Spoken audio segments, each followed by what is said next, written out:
тях получавам спасение. Всички други са дяволски, всички други религии, всички други деноминации са дяволски, че само чрез тях получавам спасение. Това е един от капаните. Това е капана на любовта. Това е капана на любовта. Но ти си ми казал, че има и капан на страха. Бях в тотална паника. Бях в тотална паника, не можех да ходя на работа, не можех да правя нищо.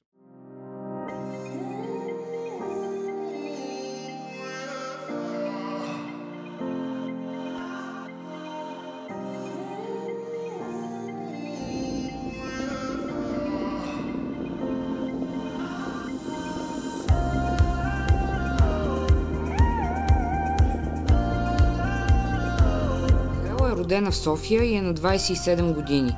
Семейна е, има 2 деца. На 9 години и бебе на 4 месеца. Работи като старши специалист в плащания от 3 години. Партньорът ти е мениджър на екип по киберсигурност. Животът ти не винаги е бил толкова подреден и успешен. За да достигне до така желаната хармония, тя преодолява редица рискови ситуации от най-ранно детство. Като започнем от несигурния дом, преминем през бягства и трудни тинейджърски години, продължим с ранен брак, с наркозависим и спасяване по чудо. Днес Михаела е не само красива и успяла, тя е обичана и ценена, както в собственото си семейство, така и в професията и в приятелския си кръг. Добре дошла, Михаела. Здрасти, Ани. Изумително е колко отдавна се познаваме. Мина време доста. Същата си като в 3-ти клас, когато те доведоха. Нежна, малка като статуетка. Остана си такава. Помниш ли за какво те доведоха вашите?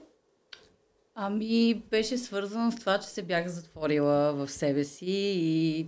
На детето не му се излиза. На детето не му се излиза и е много затворено. Да. Години след това ми каза, че много дълго си им била обидена заради това, че са те довели. Защо? Не знам. Тогава не бях обидена, защото всъщност имаше с кого да поговорят и в случая, но след това се замислих, че те хубаво са намерили с кого да поговоря, но може би като родители е било хубаво и те да се опитат да поговорят с мен първоначално. Да. Това следва да е... Да. С това свързвам и още един факт, че беше и до сега си от малкото хора от твоето поколение, които много обичат да четат книги. Така е. И си мечтаеш за къща с голяма библиотека. Да. Защото, както си ми казвала, те са ти... Не, всичко е архивирано, нали знаеш? Ако искаш, ще си четеш сама, е бил израза. Добра работа е свършила. Абсолютно. Макар да се чувства доста така отблъсната. Малко е самотно, но пък поне... е позитив от цялата работа, със сигурност. Добре, Мише, ти днес си тук, защото темата на нашия разговор е за това как проблемните родителски модели създават проблемно детство и израстване на децата. При теб има един наглед рядък вариант, но той вече става все по-чест за децата, за съжаление. Да, в който родителите са разделени и има двоен стандарт в отглеждането на детето от двамата родители. Можеш ли да ни разкажеш в най-ранния период, от който и аз те познавам, какво беше различно в стиловете на отглеждане на твоите родители в двете къщи? Те винаги са били в двете крайности. Прямо възпитание, отношение, грижа и така нататък. Майка ми винаги, базисна грижа винаги е имало, да имаш храна, дом и всичко останало, но от чисто емоционална гледна точка и която пък е свързана също така, вече и с това контрола, който налагаш, от нейна страна липсваше и бяха доста по-разпуснати нещата, имах доста по-голяма свобода на доста ранни години всъщност, което сега като родител осъзнавам, че не е много окей. Докато баща ми, той пък е другата крайност, която той е overprotective и много загрижен и оттам идва вече и доста по-голям контрол. Трудността да следваш модел, да влезеш в рамка, да имаш правила, които са адекватни и приложими. Аз разбирам, че баща ти до голяма степен е компенсирал тази липса на граници и хаос, в който си израснала при майка ти, защото аз я познавам. Познавам я и тя е един човек с 2 висши образования, 5 езика, специалност в Оксфорд, много красива жена. Много ерудирана като цяло, много ерудирана, но ти ми каза, че искаш да говориш за това, защото все повече семейства, децата имат родител с психичен проблем. И всъщност това противоречие в образа на тази красива, ерудирана и успяла жена и болестта, която бавно я полъщаше като личност през всички тези години, беше много трудно да намериш пътя в собствения си живот с тия модели и с тази тежест. Спомням си, че в живота ти много голям и важен момент е, когато лекарят ти е обяснил, че не трябва да живееш при майка си, защото е опасно. Да, да, буквално Можеш ли да ни кажеш как се промени живота ти след този разговор? На колко години беше, Мише? Приблизително. Може би преди 10 някъде. Аз винаги съм страдала от това, точно което ти казваш, нали, имаш един образ на една жена, която има работа, справя се с нещата, учи езици и всичко останало. И въпреки това винаги е бягал родителския образ от нейна страна, което ти като дете очакваш, нали, да видиш, нали, това да е човек, който да ти покаже как се случват нещата и как да те научи на нещо всъщност. И заради това ми отне много време всъщност да спра да и се сърдя изобщо. Точно така. За това нещо. И да разбера, че всъщност има някакъв проблем, който хората, които да имат подобен проблем, нали, те не могат да го контролират така, както един осъзнат здрав човек си казва, нали, какво толкова, нали, защо не направи еди си, какво си. И много път си казва, нали, нека си пие лекарството, нали, всичко ще е наред.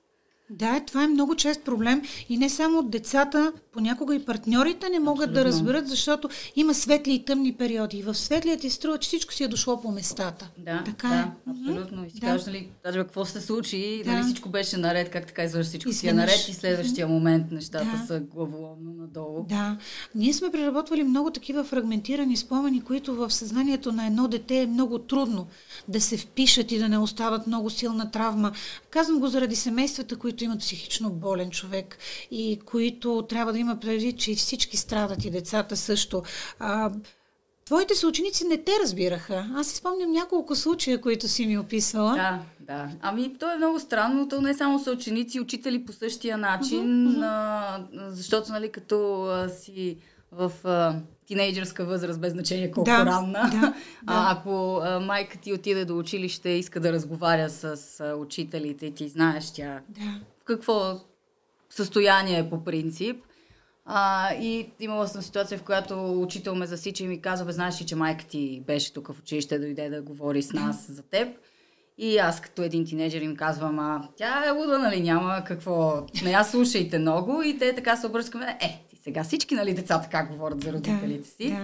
Нали, някакси не може да се приеме, едва ли не, дори че ти го осъзнаваш и си го осмислил. Имах така ситуация с моя близка приятелка тогава в гимназията, която трябваше нагледно всъщност да й представя ситуация заедно с майка ми и мен, за да разбере защо аз съм по-отдръпната от нея всъщност. Точно така, да. Можеш ли да го разкажеш случая? Самата история? Да, ти толкова образно я разказваш и много хора ще припознаят в нея симптоматика. Да. На 8 ноември имам имен ден.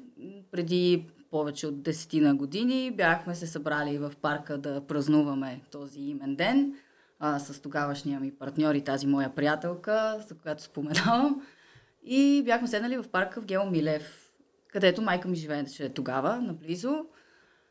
И както си седяхме на пейката, в един момент майка ми мина по алеята, погледна ни, обърна глава отново и си продължи да си се разхожда. И моята приятелка тогава ми каза, нали, Миша, виж, това беше майка ти, да разбера, нали, какво става, нали, виж, тя сигурно не те позна. Аз си казвам, познаваме, нали, въпросът е различен, по-чувствителна е темата. Дай сега да не го засягаме, нали, празник имам, да си разваляме настроението. И тя продължи да настоява. Не, тя не те е видяла, нали, дай да ходиме, да я видим, да й кажеш нещо, ти отдавна не си я виждала, не си я чувала. И мен вече малко беше почнало да ми пописва, така да кажем, нали, от хората, които си опитваше да не злословиш по човека, да изкажеш личното си мнение, но някой така, като е по-настоятелен да разбере. Да. И ти нали, изказва едва ли не, че ти си черната овца, която по някакъв начин ограничава нещо по собствено желание. И казах, нали, хайде ставай с мен сега. Майка ми беше седнала на една пейка по-надолу по алета. Викам, сега ще ти... Ела с мен да ти покажа защо всъщност аз имам такова отношение. И се разхождах с една кутия с бомбони така за празника да почерпя и стигнахме до пейката с майка ми. Имаше една възрастна жена седнала на пейката с нея и аз понеже не знаех заедно ли се може среща да са имали някакви. И първо почерпих нея, нали, казах, така имам имен ден, заповядайте, почерпете се, жената ми честити, взе си бомбонче. И аз се обърнах към майка ми и казах, нали, заповядай, почерпи се, имам имен ден, предполагам, че знаеш. Тя винаги би имала, не винаги, всъщност, имаше, в някои моменти имаше сериозен проблем с това, че пуша цигари. И аз, понеже вървейки към пейката, вече знаех какъв разговор ще водим и бях запалила една цигара. Да. Майка ме погледна така с едно презрение отдалече, облегна се даже назад и тази цигара да я хвърлиш, погледни се на нищо не приличаш, понасипаме така с нейния си стил. Попитах, ще си вземе ли бомбонче или не, да го приключваме този разговор. Тя така продължи с нейните излияния и аз прецених, че надявам се моята приятелка да е видяла достатъчно. Затворих си кутията с бомбони, казах на момичето, давай да вървиме. Обърнахме се наобратно и моята приятелка започна да плаче и да ми обяснява как тя защо се държи така с теб, ти не го заслужаваш това, така и така, така и така. И аз си казвам, аз го знам това нещо и просто те доведох, за да видиш защо съм по-дръпната от нея. Не, че защото така съм решила или не ми е разрешила нещо и аз съм решила просто да хейтвам и всичко останало. Да, всъщност аз си позволявам да ти задавам тези въпроси, за да може да се види какви са последствията от такъв родител и да стигнем до момента, в който се стигна до предаването ти дори в полицията и гоненето от къщи, което беше перманентно. Аз помня този период, но преди това искам да обърна монетата от към светлата страна и да ни разкажеш за баба си. За баба ми, майката на винаги майка има и спасители в тези ситуации. Да. Понеже от страната на баща ми родителите са по-строги, нали, както и той, нали, контрол по-отгледан по този начин, докато майката на майка ми, точно така баба ми, тя беше доста по-мека от тези баби, дето ще те гушнат, че те питат какво да ти изготвят, че те питат в училище как върви с гаджетата, всичко наред ли, нали, майчинския модел, който ти липсваше. Със сигурност, да. Винаги ме изслушвала, нали, това, което като общия враг мама, нали, понеже винаги е проявяла разбиране към мене. Ако трябва нещо, дори е така поскривала, нали, от мама, защото знае как ще реагира, пък е било ненужно да се стига до някаква по-остра реакция. Тя беше твоето safe place, както обичаш да казваш. Абсолютно, да, safe place. Но, за съжаление, монетата пак се обърна със смъртта й. Почина, да, тя доста дълги години, тя имала рак на гърдата преди, така и така, разсейки разни, доста години се третирали за това, но в крайна сметка така се случиха нещата. Освен, че загуби нея, настъпиха и много сериозни промени за твоето бъдеще със смъртта й и с апартамента, както си ми разказвала. Да, абсолютно, абсолютно. Баба тогава, въпреки че тя също отгледала мама сама, и е работила като учителка в училище, има преди, че дохода не е бил някакъв вау, за да кажеш, че, но успява жената да купи апартамент освен апартамент в Елин, в който си живееше, да купи апартамент в Редута, който беше една гарсониера с гараж, много приятна като цяло и всичко останало. Но баба беше решила, че иска да го предпише на мен апартамента в Редута, даже и на мама така обясняваше, за да има Михаела като стане студентка, да не мисли за наем, да е спокойно, да може да си учи, нали, да си продължи живота и така нататък. Но мама имаше сериозен проблем с това, че баба е решила точно този апартамент на мен да ми го предпише. И имаше така даже един обяд, на който аз бързичко напуснах, просто защото ми стана много мъчно. Точно когато баба обясни как аз ще предпиша. Смятам, не ще. Нали? Не е била много мека, не е била толкова остра в изказването си. Аз смятам да предпиша на Мишто този апартамент, поради тези причини. И мама тогава направо скочи, права стана на масата. Абсурд, как така? На Михаела, аз толкова, нали, съм направила за този апартамент. И мене ми стана много болно, защото жената гледаше просто на всеки да угоди. И Впоследствие така. той замина този апартамент. Заминаха и двата. Да. Това е също една от последиците при заболяванията. Да. Доколкото си спомням, е било доста лоша сделка. Абсолютно лоша сделка. Така се е случило просто дали някой е знаел за на мама състоянията или е усетил или не. Но в момента за стотинки на цените, на които в момента се продават апартаменти, пък той гаражи само, нали? Индивидуално, просто абсолютно смешни. И ако отидем към другия контрапункт, баща ти като едно пристанище, в което ти акостираше периодично, но там беше малко пепеляшка, Мише. Аз не знам, много обичам баща ми е много близък. Спецификата на живота и там беше сложна. Това се опитвам да кажа. Твоите родители са прекрасни хора. Така е. Никой не избира начина, по който ще протече живота му и генетичната обремененост и това от какво може да се разболее, но нашия фокус е върху детето в средата, което пък съвсем не може да се ориентира с неизградената си личност. Какво да очакваше там, когато попаднеше? Ами там пак, което говорихме в началото, ако при мама можех да се прибирам когато си искам, и да не казвам дословно къде съм точно или с кого съм, или тя, в смисъл, дори не би тръгнала да ми ги задава всичките тия въпроси. При тата нещата бяха коренно различни. Часове, адреси, телефони. Да, абсолютно. Разкажи за този контрол. Първо това, което сега на моя син се опитвам да му обясня с телефона и с контрола, че телефоните се оставяха след 8 часа с екрана надолу в кухнята, защото според тате след 9 часа се звъни по телефона, само ако има проблем. А ти като едно дете, първо, че няма кой да ти се обади, пък дори някой да има такъв проблем, ти нямаш какво да направиш за този проблем. Стройна логика. По принцип, да.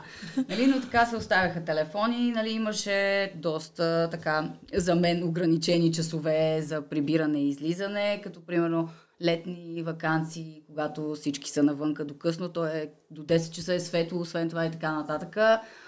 Трябва да се прибирам към 8 вечерта, максимум.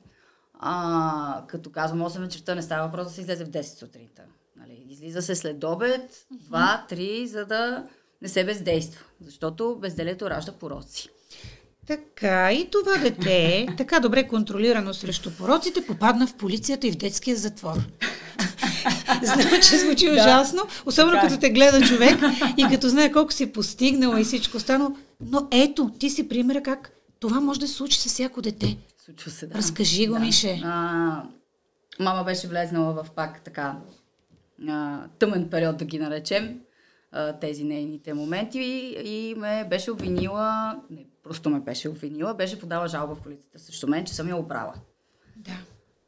То беше много смешно, защото тя беше някъде тогава и ние бяхме излезнали вечерта, разхождали сме се и всичко останало. И всъщност отидох до първо районно и разбрах изобщо, че има такава жалба срещу мен, защото преди хикс години пък преди тези ситуации бяхме свидетели бяха набили едно момче на НДК и бяхме свидетели в 4-то районно да даваме показания. И реално аз имах призовка примерно 5-6-7 години по-късно да отидем да повторим тези показания и отивайки в 4-то районно сутринта, там 9 часа или какво беше да се изкажем отново, те ми казват обаче после няма да си ходиш, не можеш да си тръгнеш, защото има подадена жалба за кражба срещу теб.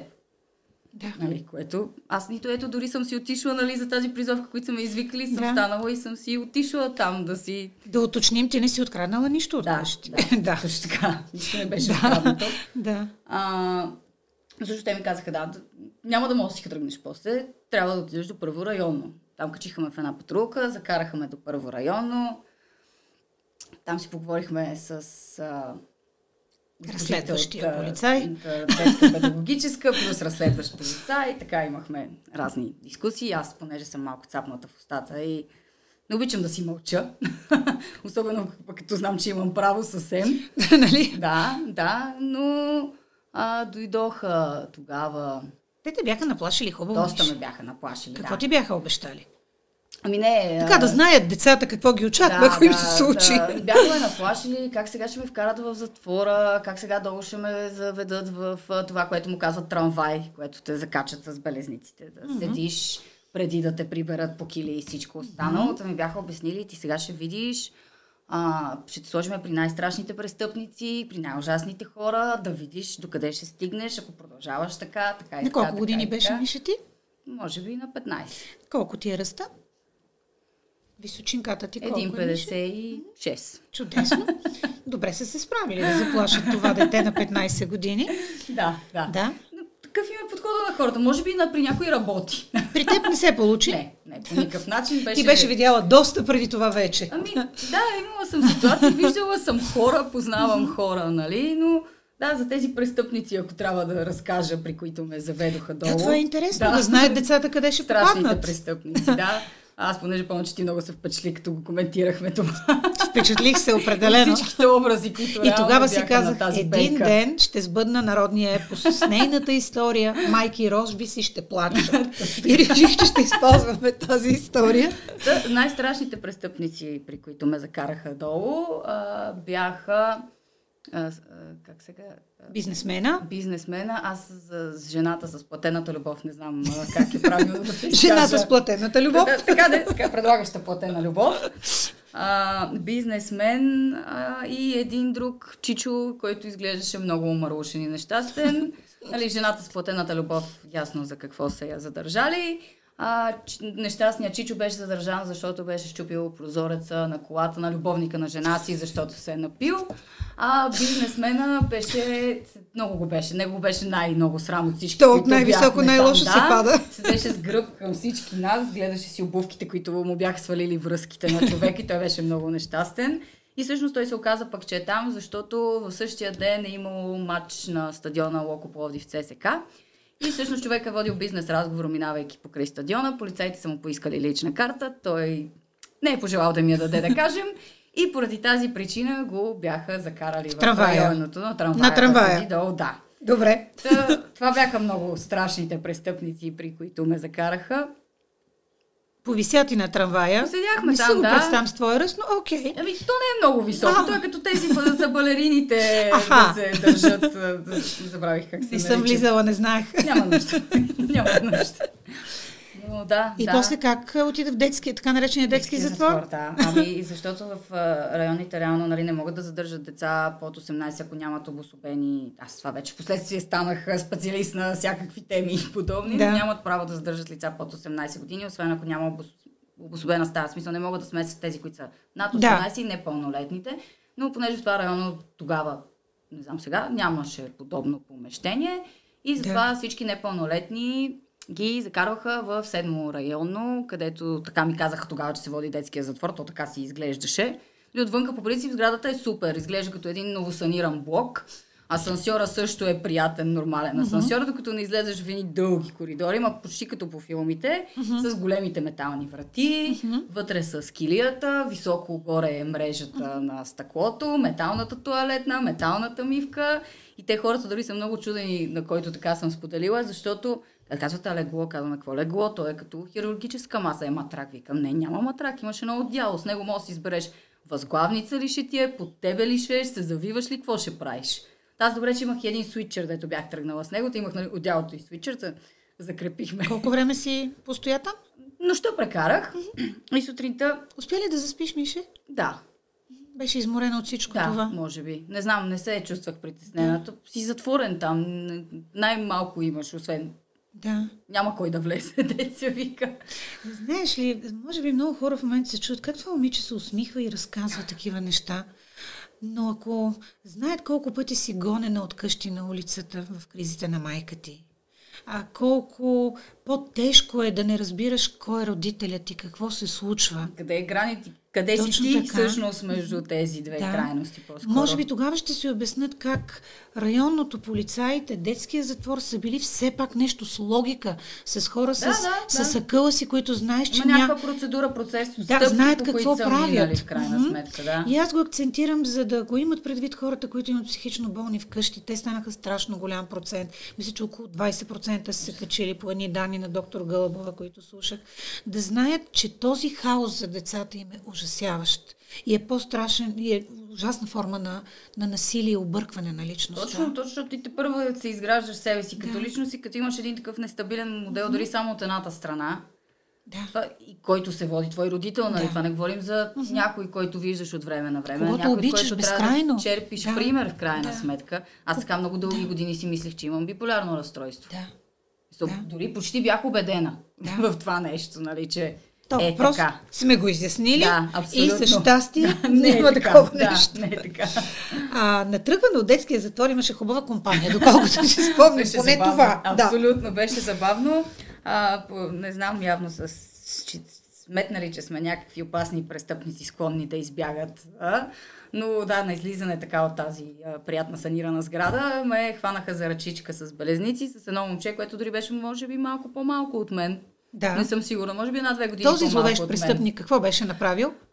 Той беше дошъл от Пловдив за въпросния матч също и момчето обясни как били хвърляли някакви пиратки хората около него, но в един момент се появил един бус и полицаите ги хванали просто и набутали всички около него, включваше и него в този бус.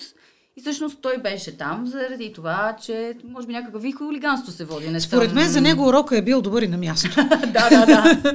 Просто при теб е било грешка, но за него си е било добър урок. Че баща му идва от Пловдив, ще му се кара, че ме накарал да пътува през нощта и всичко. Но да, забавно. Аз подкрепям изцяло властта и мерките и всички стъпки, които се извършват. Просто искам да сложа границата, когато едно дете е попаднало случайно заради психопатологичната продукция на родителя там. И за това поставям тази линия. Иначе институцията, работата, това е задължително, защото виждаме и дехуманизация, и престъпление, и всичко останало. Но хората не са знаели какво се случва. Да. Те са си свършили работата в крайна сметка. Да. Кой ще подозира майка, която подава жалба, че няма основание? Бесен тинейджър. Да, точно така. Така ти оцеля и този път и заживя при баща ти. Да.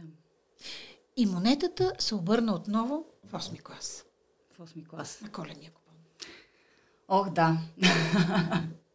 Това беше много повратна точка. Какво те спасяваше през цялото време? Приятелите ти имаха огромно значение в живота ти, Миша. Да, наистина хората, които съм смятала за приятели тогава и по някакъв начин, колкото сме могли да си окажем подкрепа, дори да била грешна, нали, до някакъв момент, защото тинейджър подкрепя тинейджър, нали, ясно е, че бяга в някакъв момент рационалността и логиката, логично е. Но да, може би не са били най-правилните приятели, нали, може би не е била най-правилната компания, нали, всички тинейджери сме правили глупости и всичко останало, но поне си бяхме заедно. Да. И си бяхме заедно и в глупостите, и в лошото, и в доброто. Нали, ние сме ходили, като имала съм приятели, на които също майките са били по-строги, се трябва да се карат за нещо и тогава сме ходили примерно цялата група от няколко човека, за да ни се кара на всички тази майка. Или ако има нещо, да мога да го защитиме този човек. И все пак си имала подкрепяща среда. Да. Някаква подкрепяща среда, ресурс. Какво стана на Коледа в 8-ми клас?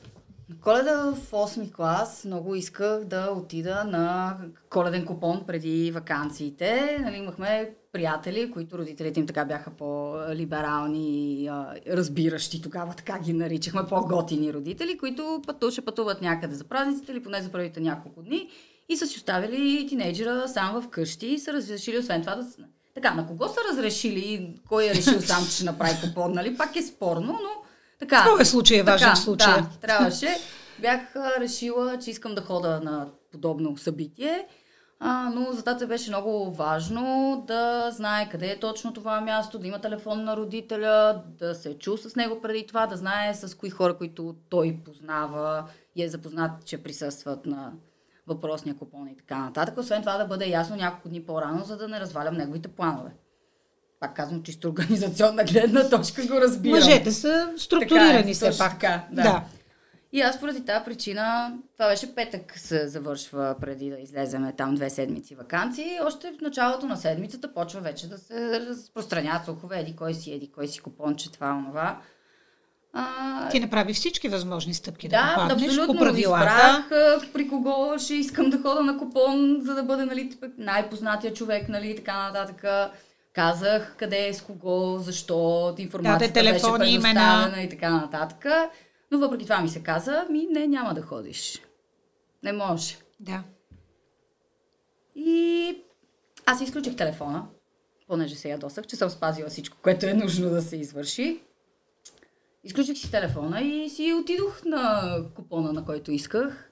Само че след това хем ми беше готино, че съм си отишла на купона, който си искам. Хем от друга страна осъзнавах, че съм грешна, нали, заради това, че съм си изключила телефона и съм подходила по този начин. И не се прибрах следващите 2 седмици. Реално, докато не приключи зимната ваканция. Имам рожден ден на 2 януари, на него също изобщо нито телефон съм включила, нито нищо. Може би баща ти доста е побелял в този период. Със сигурност. Разбирам го и това напълно, нали? Да. Но Как завърши тази история? аз наистина очаквах от него. Той никога не ми се е карал да избухва, да вика, да крещи, да заплашва, да наказва и така нататък. При него по-скоро беше, че аз го виждах, че на него му е мъчно. И от това и на мене ми ставаше мъчно. Нали? Този guilt trip, който всъщност се създава. Но очаквах, че като се върна след тия 2 седмици, предполагах, че вече му е попреляло малко в чашата и може би ще има някакъв по-сериозен, на по-висок тон разговор или нещо подобно, но това, което си спомням е, че звъннах на вратата да ми отвори. Той ми отвори и беше много, много, много разочарован поглед. Каза ми само: сега по-голяма ли се чувстваш? Понеже ми беше минал и рождения ден, мисля, че на 16 бях станала. Може би на 16 бях станала, да. Сега по-голяма ли се чувстваш? И мене ми заседна една буца в гърлото. Все по-самотна беше тогава, Михайла. Съвсем срам. И самотна, и срам. И като те е срам, и като не можеш да си кажеш, и егото допълнително, и те нещата стават просто една съвкупност чудесна от всичко. Не остана нито едно гнездо, в което пилето да долети. Ами, прибираш се там, защото знаеш, че това е дома, знаеш, че това е родител, знаеш, че се притеснява, нали, колкото и да си отворен и да си казваш какво толкова. Но след това остана ли в този дом, Мише? Не остана. Затова казвам, че не остана гнездо за теб. Тръгнах си. Да, къде отиде? Запознах се с тогавашния ми партньор на един купон, всъщност пак. Вече не помня как съм отишла на този купон. Дали пак съм си изключила телефона или ми е било позволено. Малко ми се размива вече това. След тия 2 седмици ти загуби вече посока. Емоционално. Да, беше загубила вече посока. При кого да отидеш, как да живееш, на кого да имаш доверие. Да, случва ми се да бягам от вкъщи. Дори последния път, който бях избягала от вкъщи, си бях казала: няма да хода при приятели, нали, защото и в полицията ме бяха наплашили. Как избягам и отида при някой познат, който родителите му са там, те носят наказателна отговорност, нали, за това, че са нашите не знаят аз къде съм, нали, те се са ме покрили. Да. И аз, защото не искам да натоварвам хората, и бях решила един път, като съм избягала от вкъщи, че ще отида при чичо ми в Младост.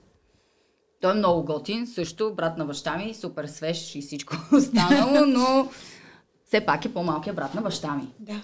И той тогава ми отвори вратата и не беше много очарован, че съм там, нали? Знаеш пак, че... Проблемно дете си беше ти, Мише. Така е. Това по никакъв начин не се оспорва. Но логично да бъдеш такова. Но аз си казах, ето, не искам да притеснявам, ще отида пак ще съм в семейството някъде, но и там не срещах разбирането, което се очаквах. Реално очакванията, които си бях поставила, нали, това, което бях се направила с компромис, че няма да отида при приятели, а ще отида еди си къде си.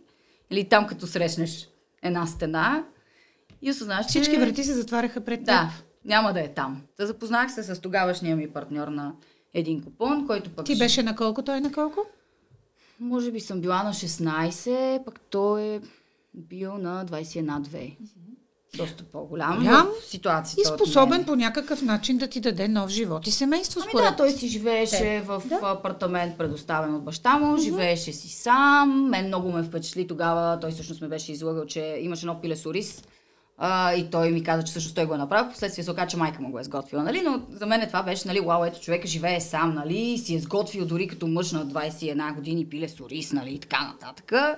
И за мен беше някакъв вид сигурност, което някакъв малко... вид семейство, храна, дом. ред, дом. Какъвто и да е този ред, дори да е хаотичен за останалите хора, някаква последователност. Като прибавим и любов.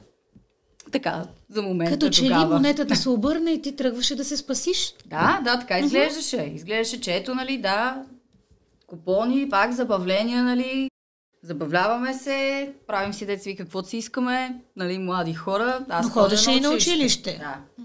За някакъв момент в началото, като се бяхме сгъджосали, го бях прекъснала, защото идеята ми... Аз отново тогава вече избягах от вкъщи. Отново си не съм отишла да кажа на баща ми, така и така да знаеш, аз не искам да живея повече тук с тебе, затова няма да живея с тебе, събирам си багаж, отивам еди си къде си, защото съм... Никой родител няма да ти каже да, добре. Това пак е абсолютно нормално. Но пак така, изключих си телефона просто и не се прибрах повече. Да, аз също ти изгубих дирите. Да. Нашите контакти са били като синусоида, появяваше се, изчезваше се. Аз те мислех, после полека забравях. След това се появяваше, аз благодарех на Господ, че си жива. Всичко е наред. Но кога отново се обърна монетата в тази хубава любовна история? Те нещата, като цяло, нали, както в началото, като си влюбен и всичко е цветя и рози, върви по мед и масло и всички останали така метафори, които човек може да използва с розовите очила и така нататък. Той беше много ревнив. За начало. Нали, беше смисъл болезнено ревнив. Никакви социални мрежи, момчета, приятели, познати, дори негови познати, кой как ме бил погледнал, кой какво ми бил казал. Хората, които познават ревностни хора, знаят за какво става Дума стана въпрос. затвор. Абсолютно. Което пак от една страна ти си мислиш, аз съм избягал вече от едното. Колко му да направя компромис нещо такова? Аз го обичам този човек, ние живееме заедно. Имам гнездо, в което все пак... има къде да съм, нали, не е такъв проблем. Но имаше и друг проблем с него. Имаше само ревността. Така е. Злоупотребяваше много с субстанции разни, които разболяват хората. Да. Нали, има граници за нещата. Нали? То всяко лекарство се превръща в отрова в някакъв момент. Наркотиците не са лекарства, Мише. Да си дойдем на думата. Така е, абсолютно. И си спомням при преработките, които сме правили на тези ужасяващи моменти, които си преживяла там, че аналогията, която даваше ти е как изведнъж в очите му виждаш дявола, сатаната. Той се превръщаше в друг човек. Казваше. Дори сам си казваше, нали, загубихте момчето, дойде дявола, сега всички ще изгорите. Наистина просто друг човек.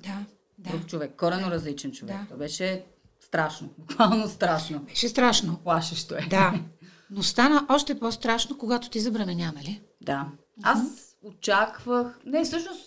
очаквах, че може би тази ревност ще бъде туширана с тази бременност, защото, нали, каже, ето, този човек същество ще ми износи дете, ще ми го роди, явно иска да имаме семейство, нали? Много е хубаво, че го казваш, защото страшно много момичета предприемат тази стъпка с надеждата, че монетата ще се обърне. Няма да задържи. Даже напротив, стана по-страшно. Да. Разкажи ни. Защото те имат нужда да им се обръща внимание, също това става ревност, пак, че има нужда егото да бъде подхранвано, като такъв тип човек осъзнае, че сега ще има друго същество, конкурент. Дори той и бебе, което е абсолютно безпомощно и ти трябва да положиш всякакви грижи за неговото същество. При положение, че той няма да е епицентъра на вниманието, това не е окей. Кога започнаха побоите на теб, Мише? Не знам в кой месец съм била бременна. То се започна още докато бях бременна. Да, той имаше едни много грозни изрази, които използваше за мен тогава, че аз хода да се виждам с разни мъже и правим разни неща, защото видиш ли, ето аз сега вече съм бременна и не мога пак да забравя. Много грозна картинка, изобщо няма да изпадам в подробности и така нататък. Но да, имаше физическо насилие. Държа на това нещо, защото и в момента имам клиентки, които са с бебета, с физически тормоз над тях и с надеждата, че това ще премине и ще се оправи. Иска ми се човек, който е минал пътя, да им го разкаже. За съжаление, да. И ти стискаш зъби и си мислиш и си казваш, нали... Детето ми трябва да има семейство. Ето да, може би този човек и той е натоварен, покрай това и онова и търсиш хиляди оправдания, причини, какво ли не, но ти си го оправдаваш само за себе си. Неговата майка също имаше роля, защото родителите в такива моменти застават до синовете си. Да. Тя също така, ходила съм така, нали, бушонно се вика това, като някой те удари. Да. И ти се подуе окото, но имахме една ситуация, в която той така ме беше понабил, айде няма да шугъркотваме, както казвам нещата, беше си ме набил. И то беше много странно, защото той след това изпадаше в някакво състояние, в което според мен беше фейк. Изпадаше едно да се самообвинява.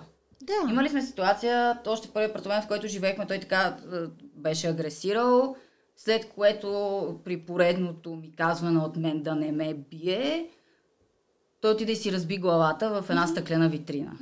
Много кръв изтече тогава. Няма да коментираме триъгълника насилник, жертва, спасител, ролите, които се играят. Те са класически. Да, но всъщност майка му така, след този път, в който ме беше набил, беше решил, че си удря ръцете в масата и съответно му се бяха подоли кокочетата. Той изпадна обаче в драма как сигурно си е щупил ръцете и как трябва да отидем до Пирогов, за да му ги снимат, за да е сигурен, че не са му се щупили неговите ръце. И майка му тогава, въпреки че бях със слънчеви очила, ме видя и ме попита това той ли го направи. И пак срам, казвам не, ударих се. И тя няколко пъти жената, нали, бе сигурна ли си, нали, така и така, ако има нещо, кажи ми, нали, аз да говоря с него и така нататък. Но аз знам и техните отношения какви са били и знах, че реално няма нужда да намесвам още някакъв и няма трети да получиш човек. помощ. Няма да има ефект реално, да. Но ако чуждите хора не можеха да ти помогнат, аз помня думите "дупе да ти е яко". Да. Беше много тъжен момент за мен това. Знаеш ли защо го повдигам този въпрос? Защото ще обясна механизма, за да знаят и други деца, на които се случва, каква е логиката на това. Да. Ами вече се беше родило детето, всъщност. Да. Бяхме си в къщи и всичко останало. Живеехме в един апартамент в Люлин, който се покриваше от баща ми и баща му, понеже аз реално не бях завършила още училище, като забременях и родих и нямах така възможност да започна работа. Пък той също не беше, да кажем, от най-трудолюбивите, се оказа в последствие. Та баща му и баща ми също се бяха разбрали, плащаха наем на апартамент и тате идваше всяка седмица, сряда или петък, както имаше възможност. Дните за пости? Да ни беше пазаруваше ни основни неща, ориз, нали, хранителни продукти, да имаме да се храним. И той всъщност тогава може би беше сряда или петък, няма значение това, но пак така бяхме в момент на побой, когато баща ми се обади и ми каза, нали, долу съм да слезете да вземете торбите с храната и аз го казах тогава на моя партньор, и баща ми е долу, така и така. Той ме погледа и ми каза, знам, че дойде ти много ще внимаваш, какво ще му кажеш. Аз физически си личеше, че пак е имал някакво физическо насилие. И слязох тогава всъщност да взема тези торби, видях баща ми, опитах се да не се разрева, защото си знах, че в крайна сметка аз съм човека, който се е поставил в тази ситуация, нали, че той преди това е направил много неща да се опита да ме предпази от това, но нали, аз съм но там. Все пак ти беше дете, ученик. Да. И не съм му казала директно, той ме бие и така нататък, но го погледнах и го попитах, казах му, имаме проблеми вкъщи, мога ли да си дойда за няколко дни с бебето. И той така погледна ме, взе торбите, не, точно така, взе торбите с едната ръка, с другата ръка ме прегърна и ми каза, ами не, тате, ти си го избрала, това дупе да ти е яко. Финала на... Какво да кажеш? На тази ситуация, след прибирането ти обратно? Той скачи, скара му се. Аз не присъствах на скарването. Така, бях в другата стая, но тате си тръгна и той отново ме наби заради това, че тате така е решил да му смачка отново егото. Ако това не е толкова странно, ти ми каза след време, когато стане дума за това, баща ми разказва друга история. Да. Това е феномена, който ми се иска да засегна. Да, той споделя, че не само му се е скарал, че имало и друг вид разговор. Че се е намесил, че го е набил, че е направил много интеракция просто с това нещо. Да, което... Ти се изумяваше как може да говори неща, които не са се случили. Да, наистина. Просто защото съм била там. Това е много известният защитен механизъм отричане. Ти изпитваш такова безсилие и чувство за вина в последствие, че не си могъл да помогнеш, че мозъкът ти написва друга история, в която да се реабилитираш. Да. Моята майка много ни биеше като деца. Сега, когато й каже, ти, дето ни смиваш от глупости, не съм ви пипнала никога. Класически механизъм. Така че не трябва да се приема като лъжа или обида Това е също... Да, той също защитава себе си по този начин. Аз разбирам напълно. Да не чувстваш обида просто по въпроса. Абсолютно. Не си засегнат. Не си засегнат. Кога успя най-после да се спасиш от този яд? Всъщност в родилния дом имаше ужасяваща история. В родилния дом беше много забавно, защото беше държавна болница, там никога не е стало за въпрос това, че бащите могат да влязат, както е било в частната болница, да има часове за свиждания вътре, особено пък вътре в родилно отделение, където са и другите родилки. Повдигам този въпрос не за да извада още нещо ужасяващо и хората да се втрещат, да цъкат и да кажат, Боже, горкото момиче, а за да ги накарам да си мислят, когато подминават нещо на улицата, когато виждат нещо на работното си място, какво може да бъде то? Трябва да се взима, да се каже по-скоро нещо. Заради общественото поведение го повдигам този въпрос. Разкажи ситуацията. Намираме се в родилното. Аз бях в една стая с още, може би, 4 жени, които, понеже имаше двор, първа Агиятина Киркова и там можеш да си излезеш, да си се видиш с роднини, докато бебето му правят туалет или ако в часовете. Имат часове за свиждане, но те са навън, в крайна сметка. Аз обаче си бях с детето в стаята, защото не съм... Така се случило в този ден, си бяхме в стаята. Бяха ми го докарали, точно гушкахме се нещо и в следващия момент се отваря вратата и аз виждам този човек, бащата на детето ми, на вратата с една така доста пак изпита и зловеща физиономия и покрай него минава една санитарка, момче, ти какво правиш тук? Нямаш право, да си тук, така му обясни. И той, понеже също така харизматичен, да кажем, и обясни, отправя една усмивка, аз тук жената, детето, да видя, аз само за малко, то сега, няма и други жени. То прилича на мила ситуация. По принцип, изглежда, ето един загрижен баща, който иска да види жена си и бебето. Обаче нещата не бяха по този начин изобщо. Тя го пусна за малко, но на него много му личеше, че отново е под въздействието на субстанции и така нататък. Пък аз много добре вече знам този изсъкан поглед. Какво се случва в този момент, И бях искрено притеснена не толкова за мене, защото те се викат, ти вече си го ял това. Но за детето, защото ти знаеш на тебе какво ще ти направи. Какво може да ти направи. И си викаш, не може да е такъв изрод, че да посегне на детето или нещо подобно. Да. И наистина нямаше посягане в този момент, но и това беше малко след като се прибрахме вкъщи с бебето, но беше много страшно. Той ми обясни как всъщност се бил катерил през нощта по дърветата на болницата и бил видял, че аз не съм си в стаята. Това автоматично за него значило, че аз съм отишла в психотично състояние с докторите по коридорите и така нататък. Ти не мога да му обясниш на този човек, че ти си раждал естествено, нормално, няма как физически, биологично, дори и да си такъв човек и да си решил, променено съзнание в този момент. Логиката не работи просто. Не знам вече. Всъщност тогава помолих едната от жените, акушерките, които са да вземат бебето тетера и пак туалет да му справи на антибиотик беше също тогава. И излязохме може да се разходим, за да не го водим този разговор в самата болница, което пък може би беше грешката. Може би трябваше да си останем в болницата да го изводим този разговор. Защото излязохме от болницата, беше към 2 часа след обед или нещо такова. Имаше си хора навънка, движение, живота си върви, кипи и така нататък. Майките раждат, другите ги изписват.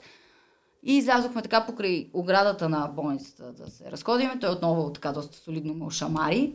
Никой не реагира от хората. Никой не реагира по абсолютно никакъв начин. И аз много се стреснах вече, защото вече имаш и дете, пак не мислиш само за себе си. И дори побягнах към входа на болницата, но на нея пък вратите бяха от автоматичните, които можеш да ги заключиш отвътре.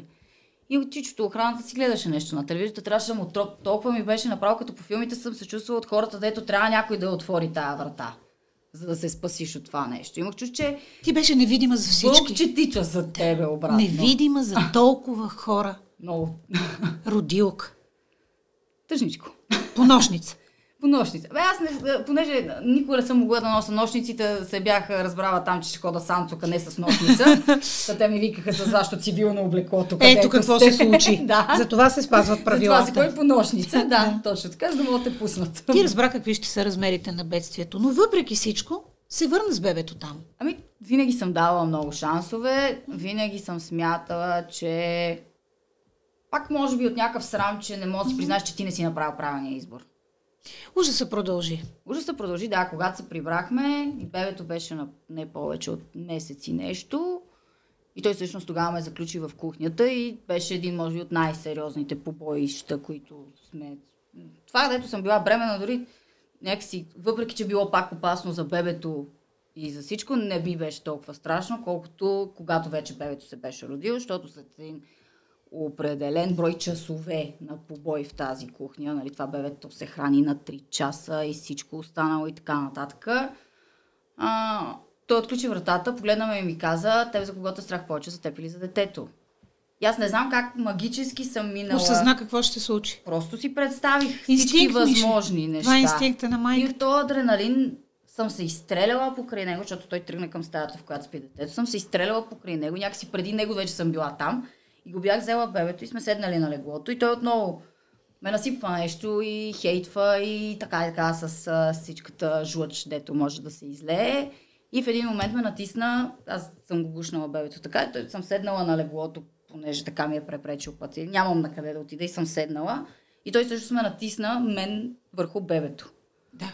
И мене тогава се мина границата на твоето търпение. Границата, да. Никога не съм смятала, че физическото насилие решава или че ако някой реагира така, ти също трябва да отвърнеш по този начин. Но го ритнах много силно, защото бях легнала и успях да направя някаква много бърза сметка, че това би бил, може би, най-силният удар, който мога да нанеса. С очакването, като го отблъсна, да имам поне тия секунди да стана и да изляза от стаята, само че той беше толкова озлобен, че се нахвърли обратно върху мене с още повече злоба. Много беше страшно. Това беше всъщност момента, когато стигнах до бабата. Искам да направя една вметка. И EMDR терапията има последни насоки да не се прилага преди показания в съда.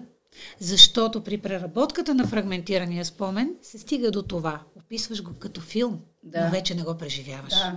И затова свидетелите, ако са минали EMDR терапия, няма да са автентични, няма да им повярват. Тази емоция, която имаш. Но аз затова си позволявам да водим този разговор, защото от него вече не те боли. Да. Той е опит. Аз не съм вярвала, че това може да се случи. Да, защото беше много трудно да възстановиш този филм и да го преработиш.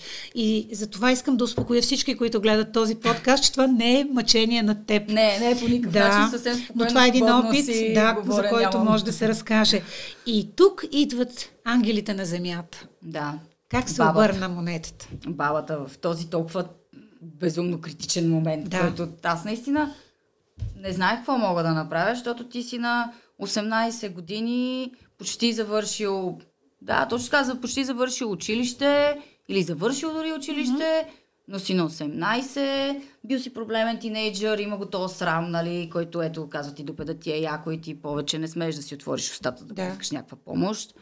А от друга страна, не си достатъчно зрял и голям, за да имаш приятели, които да имат апартаменти, собствен живот, нали, за да можеш да си позволиш да се обадиш, да кажеш, трябва да дойде. Ще дойде, дори не трябва или може ли, директно ще дойде и така нататък. Да. Имаш приятели, които обаче още живеят с родителите си. Аз по никакъв начин не съм си представила, нали, щом моето семейство смята така, че чуждо защо трябва да натоваря някого друг? Аз си спомням картината, която преработвахме. Вятъра, прахоляка, пейката, люлин. Бебето, което люлин, няма храна. Нищо нямаше. Аз просто както го бях хванала и дори не си спомням вече как съм успяла да изляза. Просто си спомням, че вече бях навънка и бях долу пред блок. И той на този голям булевард и те са едни блокове панелени навсякъде, фърчат коли, хора има, ма не много. Те са в центъра, примерно, защото ходят на работа и са минали този тунел, дето и до него ще стигнем. Тунел към светлината. Да, от светлата страна минали са. И нямам телефон, нали, да се обадя на някого, нямам пари. Нищо нямам. Седеше на тази пейка с бебето в ръце. И видях един блок, който всъщност, нали, така пред хода са да седат пейките под навещето и викам, тук на завет, нали, ще поседиме за малко, да се събера главата, нещо да се опитам да измисля, да подредя. И мина тогава една баба да си се прибира към входа, много възрастна баба, ама от тия, дето пак ги виждаш, че са... Няма кой да се грижи за тях и са си останали самички да си живеят. И тя така ме пита, нали, дете ти какво правиш тук с това дете? И аз почнах да рева, защото никой Не те питаше Никой дете не те какво се пита случва с теб. Какво се случва и как си, нали? Нали, не някой да очаква генералния отговор, добре съм, всичко е наред. Някой да те изслуша, нали, да види, че за това добре съм, явно, май не си много добре. Ма тази жена така вика, бе, как ще седите тук навънка, качете се горе. И всъщност ни прибра с бебето за малко, беше това, дето цял живот ще го помня, сега даже с новото бебе, като се замисля какво трябва да му давам, ма какви храни, ма какви пюрета, ма не знам си какво си. И се сещам за бабата, когато всъщност ми отвори хладилника и имаше от Kaufland тези пудингс, които са ванилово и шоколадово с сметана отгоре. И каза, аз нямам какво друго да дам, нали? И всъщност извади едно такова ванилово кремче и всъщност на бебето това му отдадох, защото това имаше. Да. Бабата Ангел ви спаси. Бабата, която ни прибра. Да. Бабата, която ни прибра. И после с коя монетата глава се обърна. реших пак обаче да се прибера. Защото нямаш къде другаде. Да. Къде да отидеш? Да. И то естествено, нали, след тия моменти пак изпада че се извинява, нали, че никога повече, че много съжалява, че не бил той, че изобщо не осъзнава какво прави, така и ти. Колкото и да си го преживяла ония ужас, някакси, нали, си кажеш, ето, нали, може би това да беше края може би пък вече. да е наистина последното.